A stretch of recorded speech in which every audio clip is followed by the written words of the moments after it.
जय हिंद साथियों। मैं राहुल मीणा आप सभी का स्वागत करता हूं आपके अपने इस YouTube channel smart study approach पर।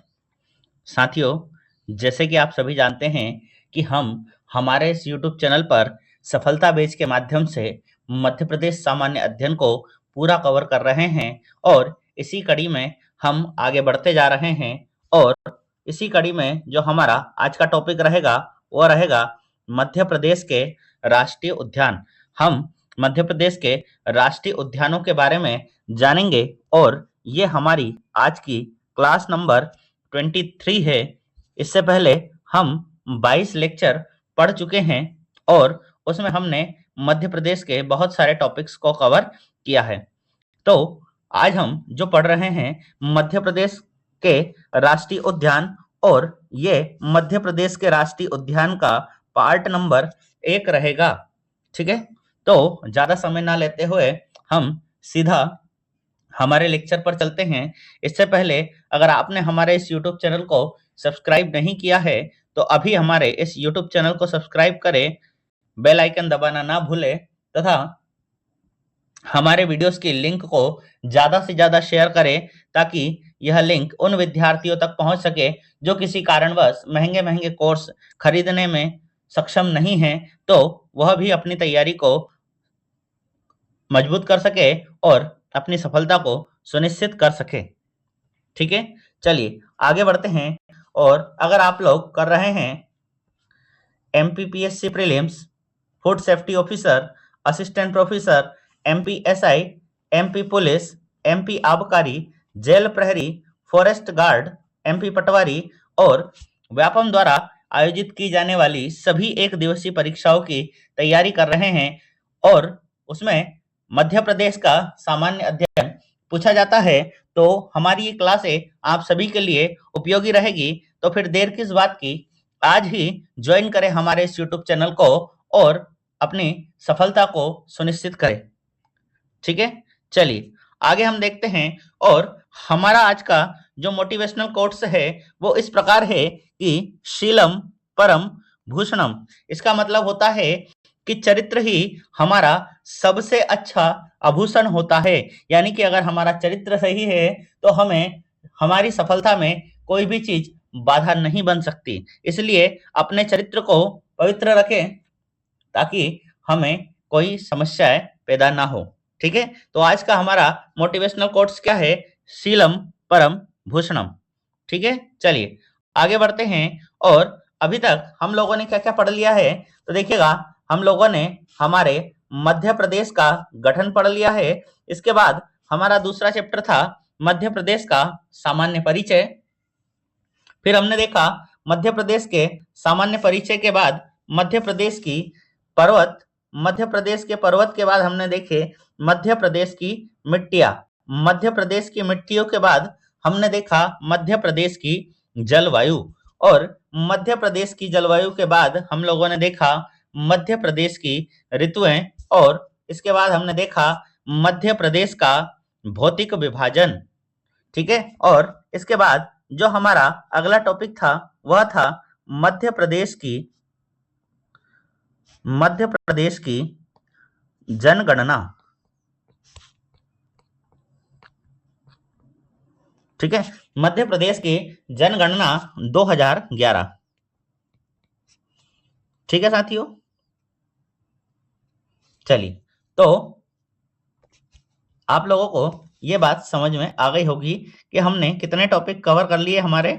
तो लगभग 1 2 3 4 5 6 7 और ये 8 टॉपिक हमारे कंप्लीट हो चुके हैं। और हमारा आज का जो 9वां टॉपिक है जिसका हम पार्ट 1 पढ़ रहे हैं वह है मध्य प्रदेश के राष्ट्रीय उद्यान। ठीक, मध्य प्रदेश के राष्ट्रीय उद्यान या इन्हें हम कहते हैं नेशनल पार्क।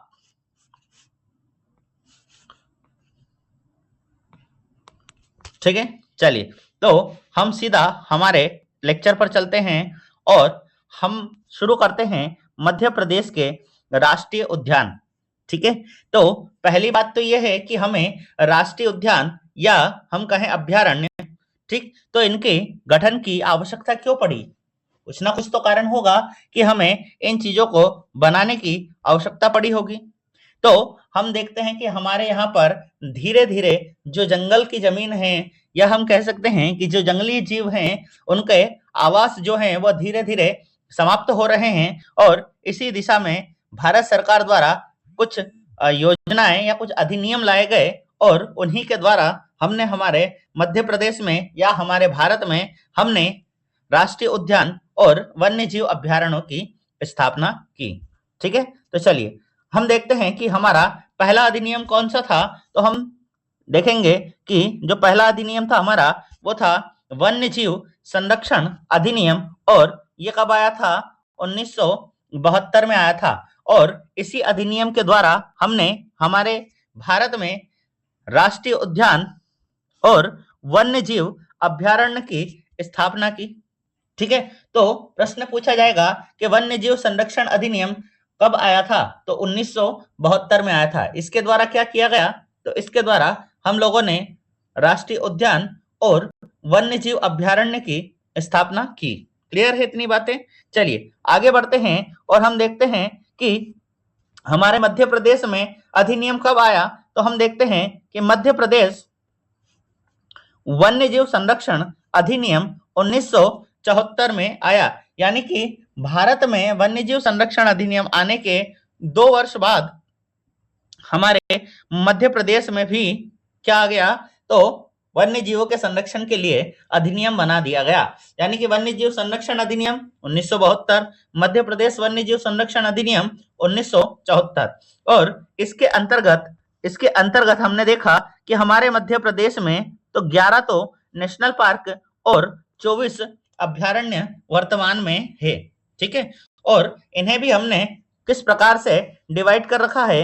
तो देखिएगा, इन 11 राष्ट्रीय उद्यान और 24 अभ्यारण्य में से हम देखते हैं कि हमारे यहाँ पर 9 टाइगर रिजर्व है, यानी कि बाघ अभ्यारण्य है या बाघ टाइगर रिजर्व है। ठीक है, इसके बाद हम देखते हैं कि हमारे यहाँ पर 2 खरमोर पक्षी अभ्यारण्य है। फिर हम देखेंगे कि हमारे यहाँ पर 2 सोन चिड़िया अभ्यारण्य है।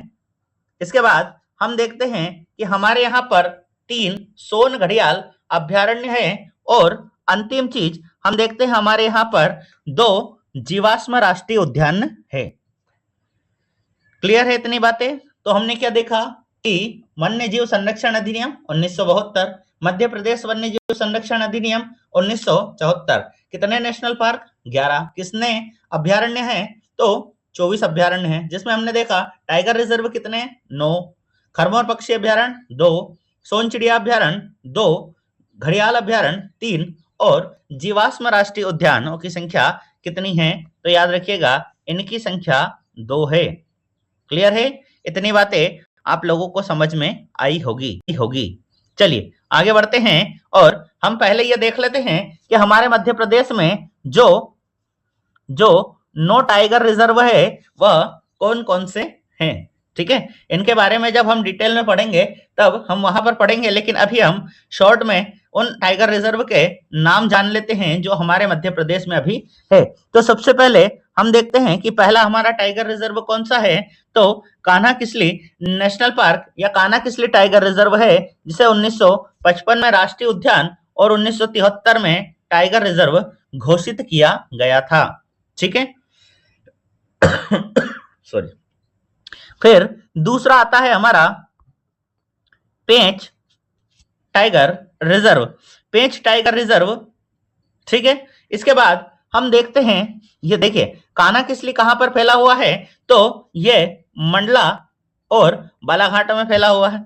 ठीक है, फिर अगर पेंच टाइगर रिजर्व की बात करेंगे तो यह सिवनी छिंदवाड़ा क्षेत्र में फैला हुआ है, या हम कह सकते हैं कि मध्य प्रदेश और महाराष्ट्र में फैला हुआ है, या इसी के बारे में याद रखिएगा, ये हमारे मध्य प्रदेश का एकमात्र दक्षिणी राष्ट्रीय उद्यान या टाइगर रिजर्व है। तीसरा हमारा कौन सा है? तो याद रखिएगा बांधवगढ़ राष्ट्रीय उद्यान। और याद रखिएगा यहाँ पर कि जो बांधवगढ़ राष्ट्रीय उद्यान है यह रॉयल बंगाल टाइगर्स के लिए जाना जाता है, और यह हमारे मध्य प्रदेश के उमरिया जिले में स्थित पार्क है। क्लियर है? चलिए अगला हम देखते हैं कि अगला जो टाइगर रिजर्व है कौन सा है, तो सतपुड़ा टाइगर रिजर्व है, जो कि नर्मदापुरम जिले में स्थित है। याद रखिएगा, इसी नर्मदापुरम जिले को हम पहले किस नाम से जानते थे, तो इसे हम होशंगाबाद जिले के नाम से जानते थे। तो हमारे कितने टाइगर रिजर्व हो गए, 4। कौन कौन से, पहला जो है हमारा वो हो गया कान्हा किसली, दूसरा हो गया पेंच, तीसरा हो गया बांधवगढ़ और चौथा हो गया सतपुड़ा। इसके बाद पांचवा हम देखते हैं, तो पांचवा जो है वह है पन्ना टाइगर रिजर्व, जो कि पन्ना जिले में स्थित है। फिर हम देखते हैं नोरादेही टाइगर रिजर्व। याद रखिएगा, ये एक अभ्यारण्य है और इसे वर्ष 2023 में हमने किसका दर्जा दिया है, तो टाइगर रिजर्व का हमने इसे दर्जा दिया है, जो कि सागर, दमोह और नरसिंहपुर जिलों में फैला हुआ है। ठीक है, अगला हमारा टाइगर रिजर्व कौन सा है, तो याद रखिएगा संजय डुबरी टाइगर रिजर्व, जो कि हमारे सीधी सिंगरौली जिले में पड़ता है। ठीक, नेक्स्ट कौन सा है हमारा, तो नेक्स्ट है हमारा Madhav national tiger reserve. Madhav national tiger reserve, जो कि शिवपुरी जिले के अंतर्गत आता है। और याद रखिएगा, यह हमारा नवीनतम टाइगर रिजर्व है, जिसे 1 दिसंबर 2024 को इसे हमने मान्यता प्रदान की है। ठीक है, और अंतिम और 9वां जो टाइगर रिजर्व है वह कौन सा है, तो रातापानी टाइगर रिजर्व, जो कि राजधानी भोपाल से लगा हुआ है और यह सीहोर और रायसेन जिले के अंतर्गत आता है।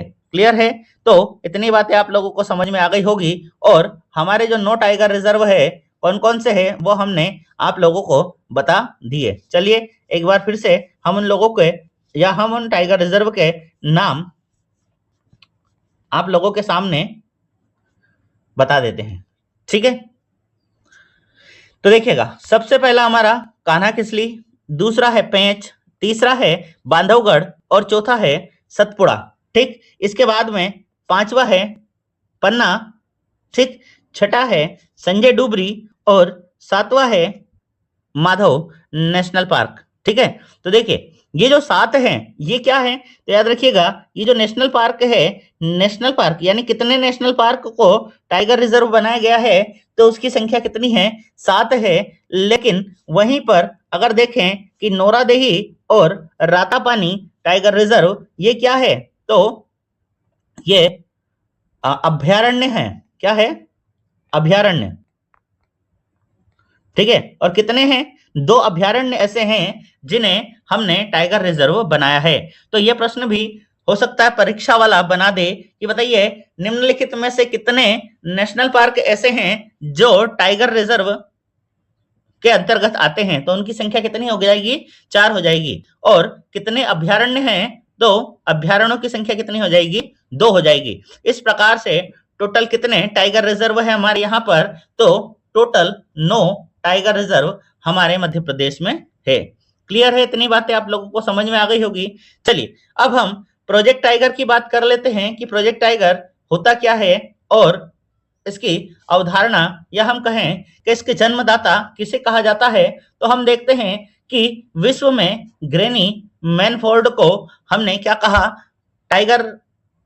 प्रोजेक्ट टाइगर का जन्मदाता विश्व में कौन है, तो ग्रेनी मैनफोर्ड। वहीं पर अगर भारत में बात की जाए कि भारत में प्रोजेक्ट टाइगर का जन्मदाता कौन है, तो कैलाश सांखला जी को यहाँ पर क्या कहा गया है, तो प्रोजेक्ट टाइगर का जन्मदाता कहा गया है। ठीक है, चलिए इसके बाद हम देखते हैं कि हमारे भारत में सर्वाधिक नेशनल पार्क कहां पर है, तो हमारे मध्य प्रदेश में है और इनकी संख्या कितनी है, 11 है। और अकेले हमारे मध्य प्रदेश में 21.3% जो भारत के टोटल टाइगर से है उसका 21.3% टाइगर हमारे अकेले कहां पाए जाते हैं, मध्य प्रदेश में पाए जाते हैं। और बहुत बार परीक्षाओं में पूछा गया प्रश्न है कि विश्व बाघ दिवस या बाघ दिवस कब मनाया जाता है, तो 29 जुलाई, प्रतिवर्ष 29 जुलाई को हम बाघ दिवस के रूप में मनाते हैं। और चूंकि 21.3% बाघ अकेले हमारे मध्य प्रदेश में निवास करते हैं और इस कारण से, ठीक है, और कितने हैं, तो 785 टाइगर, टोटल 3682 टाइगर्स में से 785 टाइगर्स अकेले हमारे मध्य प्रदेश में निवास करते हैं। इसीलिए हमारे मध्य प्रदेश को हम किस नाम से जानते हैं, तो याद रखिएगा, इसे हम टाइगर स्टेट के नाम से भी हम हमारे मध्य प्रदेश को जानते हैं। क्लियर है इतनी बातें? चलिए अब हम देखते हैं कि बाघ रिपोर्ट, ठीक है, याद रखिएगा, ये बाघ रिपोर्ट हर 4 साल में कितनी बार आती है, एक बार आती है। देख लीजिएगा, यहां पर मैं आपको आंकड़ा बता देता हूं कि हर 4 साल में कैसे आती है। देखिए, पहली यानी कि 2006 में, इसके बाद 4 साल बाद 2010, फिर 4 साल बाद 2014, 4 साल बाद 2018 और फिर 4 साल बाद यानी कि 2022 की जो रिपोर्ट है वो 2023 में इन्होंने प्रकाशित की थी। क्लियर है इतनी बातें? चलिए सॉरी। तो हम देखते हैं कि हमारे भारत में कुल बाघों की संख्या कितनी है, तो याद रखिएगा 3682 टाइगर टोटल हमारे भारत में निवास करते हैं। इसमें से पहले नंबर पर कौन सा राज्य आता है, तो याद रखिएगा हमारा मध्य प्रदेश पहले नंबर पर आता है, जिसमें 785 टाइगर अकेले हमारे मध्य प्रदेश में निवास करते हैं। इसके बाद में दूसरे नंबर पर कौन आता है, कर्नाटक आता है, और यहाँ पर 563 बाघ निवास करते हैं, और 563 बाघ निवास करते हैं। और तीसरे नंबर पर कौन सा राज्य आता है, तो उत्तराखंड राज्य आता है, जहां पर टोटल कितने टाइगर हैं, तो 560 टाइगर हैं। ठीक है, चलिए, तो इतनी बात समझ में आ गई। बाघ रिपोर्ट 2023 के अनुसार मैं वापस इसको एरेज करके आप लोगों को फिर से बता देता हूं। ठीक है,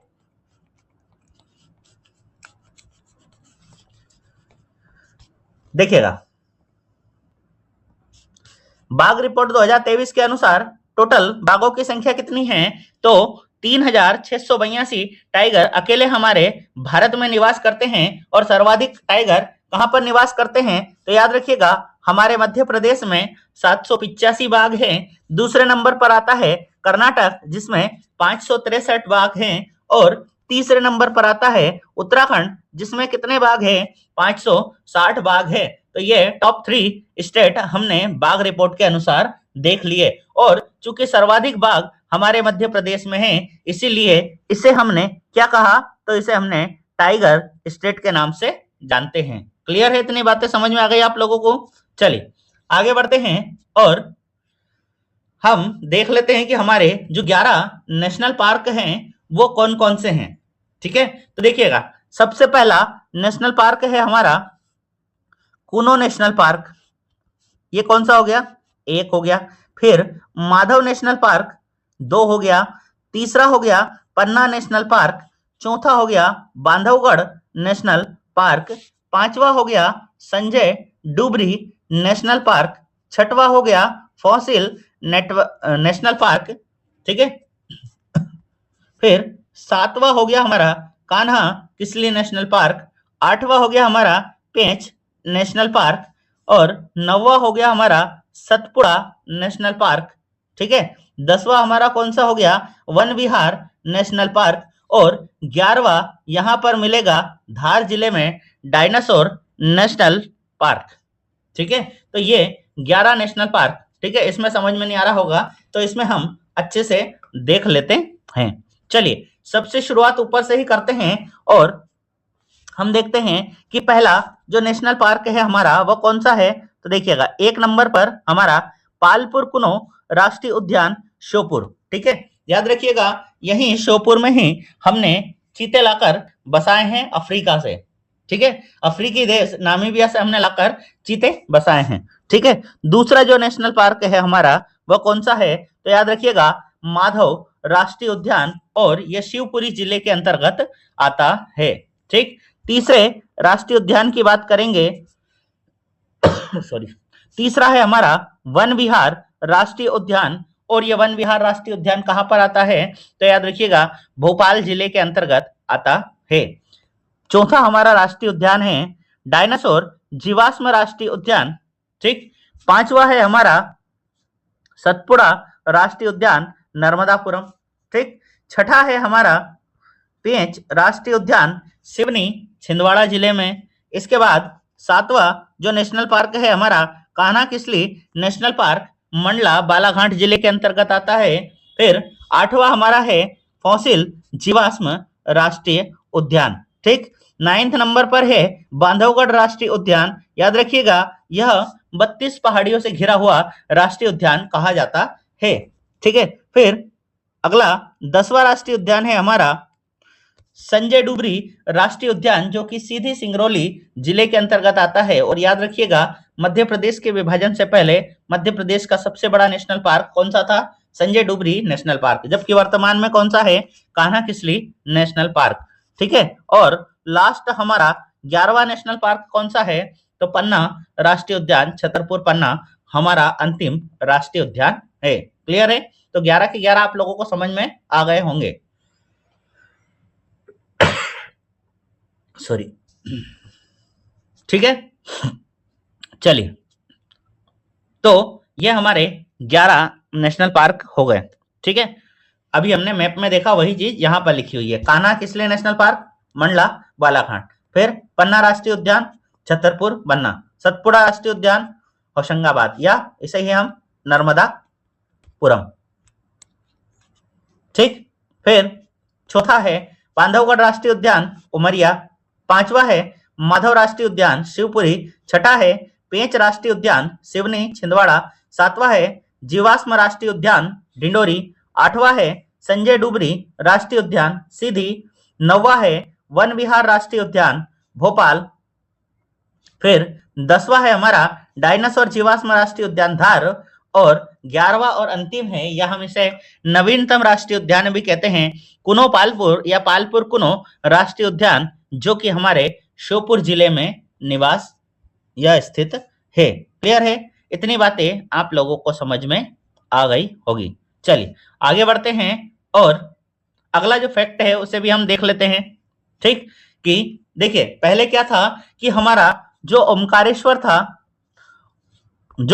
ओमकारेश्वर था उसे हमने राष्ट्रीय उद्यान का दर्जा दिया था। कब दिया था? 2004 में। लेकिन क्या हुआ कि वर्ष 2020-21 में आर्थिक सर्वेक्षण रिपोर्ट और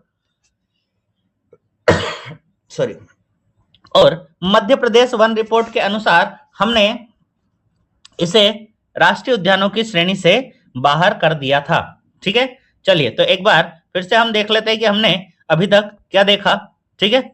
चलिए सबसे पहले हमने देखा कि हमारे यहाँ पर राष्ट्रीय उद्यानों की बात की, जिसमें हमने वन्यजीव संरक्षण अधिनियम 1972, मध्य प्रदेश वन्यजीव संरक्षण अधिनियम 1974 हमने लागू किया। मध्य प्रदेश में 11 नेशनल पार्क और 24 अभ्यारण्य हैं, जिसमें 9 टाइगर रिजर्व, 2 खरमोर पक्षी अभ्यारण्य, 2 सोन चिड़िया अभ्यारण्य, फिर 3 घड़ियाल अभ्यारण्य और 2 जीवाश्म अभ्यारण्य हमारे मध्य प्रदेश में है, ठीक है। फिर हमने 9 के 9 टाइगर रिजर्व देख लिए। Kanha tiger reserve, Pench tiger reserve, Bandhavgarh tiger reserve, Satpura tiger reserve, Panna tiger reserve, Nauradehi tiger reserve, Sanjay Dubri tiger reserve, Madhav national tiger reserve और रातापानी टाइगर रिजर्व, इनके बारे में हमने देख लिया।